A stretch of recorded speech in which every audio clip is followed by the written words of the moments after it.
I must admit, I am deathly curious to know how a void gate came to be hidden in the depths of these ruins.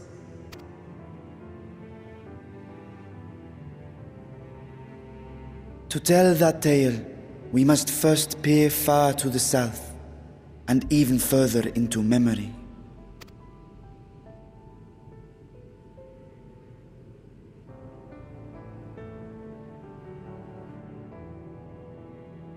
An age 5 millennia passed when the Algan Empire sent an invading force to the shores of Merasidia.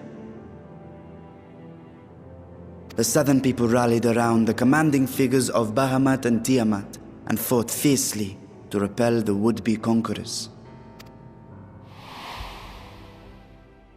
With Bahamut's defeat, however, the tide turned against them. Desperate to seize any advantage, the Mercidians resorted to summoning primal entities.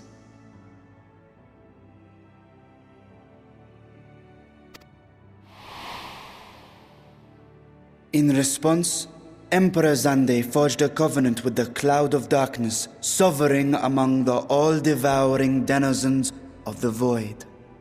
Thus bolstered by icons on one side and Void Scent on the other, the two armies clashed in a battle of unspeakable carnage. So much death, so much loss.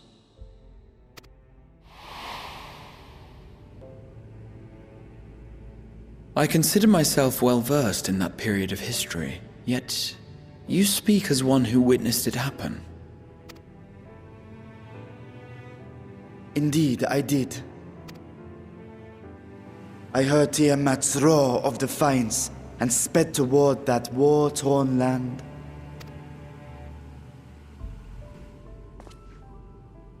Along with my sibling, Ajdaya.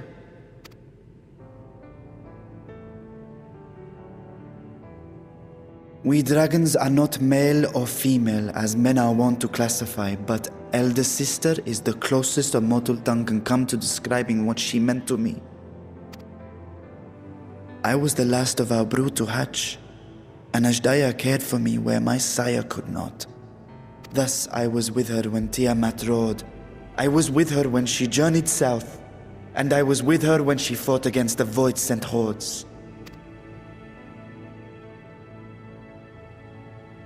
Yet no matter how many of their vile fiends we cast down, more rose from the abyss to take their place.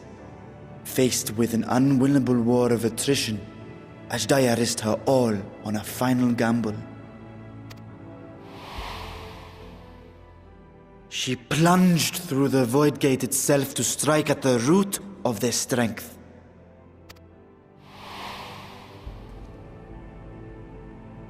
I tried to follow in her wake, determined to lend what aid I could. But even as I came upon Alag's glittering tower, I saw the rift close behind her. And Ajdaya has been lost to us ever since. I find I must retract my earlier claim of historical knowledge. Nowhere in the Crystal Tower's archives did I see mention of such noble sacrifice. That does not surprise me. To Allagan eyes, it must have seemed as if a lone dragon, driven to madness, simply dove through the gate and did not return. For my part, I spent long years searching for the means to reunite with Ajdaya. Until I could search no more. Until Allag was dust, and the art to open a void gate large enough to accommodate a dragon forever lost. Yet you have the beginnings of a gate right here, under the control of a harnessed device. My discovery came before Radzat was founded. Though I scoured the lands for a method to cross the rift, it was beneath the sea that I chanced to find a natural planar fissure. It was, however, far too narrow to admit a worm's bulk. Only after our city rose upon the rock, and I could enlist the aid of our talented alchemists, did matters take a favorable turn. Their dedication was beyond reproach. Tirelessly they worked to expand the fissure, And after decades of toil, it finally grew to a size that a child might pass through.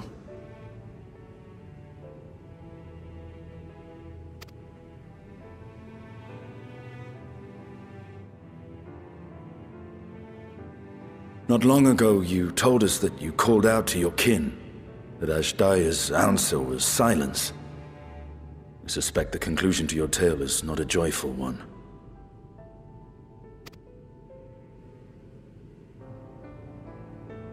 With hope in my heart, I used the simulacrum to cross the threshold.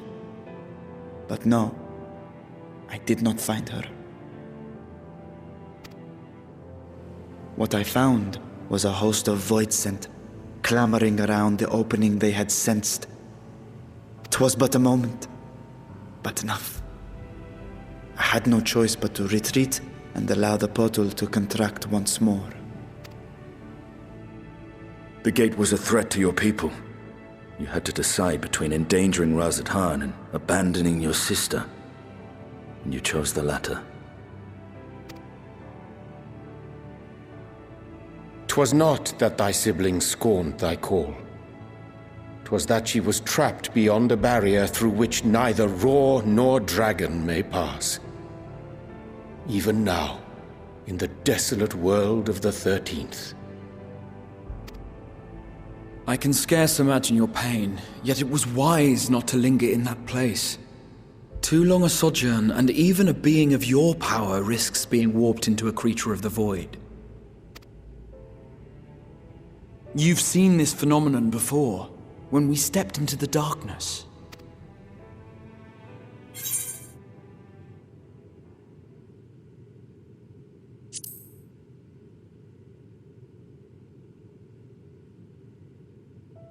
As did I.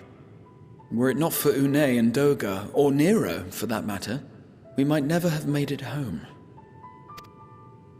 Do you remember what happened to Nero? How his wounds allowed the void's corruption to enter his body and twist his ether? Had it been allowed to progress much longer, I presume he would have been fully transformed. Then there is little hope for Ashdaya. Ah, no. I hadn't meant to. I speak only of possibilities. The scales of the First Brood are extraordinarily resistant to ethereal fluctuations. They are the protective talisman's core components after all, and even the corruption I described would struggle to overcome. Of course. With the warding scale in one's possession, one could conceivably survive a stay in the 13th without being warped by its energies.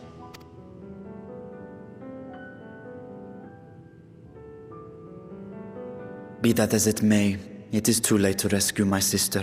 5,000 years too late.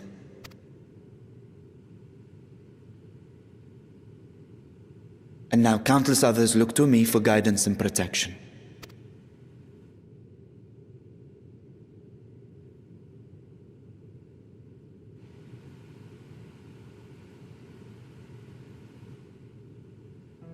So when I sensed intruders in the ruins, I came only to ensure that the gate remained closed. That, and to secure the treasure, of course.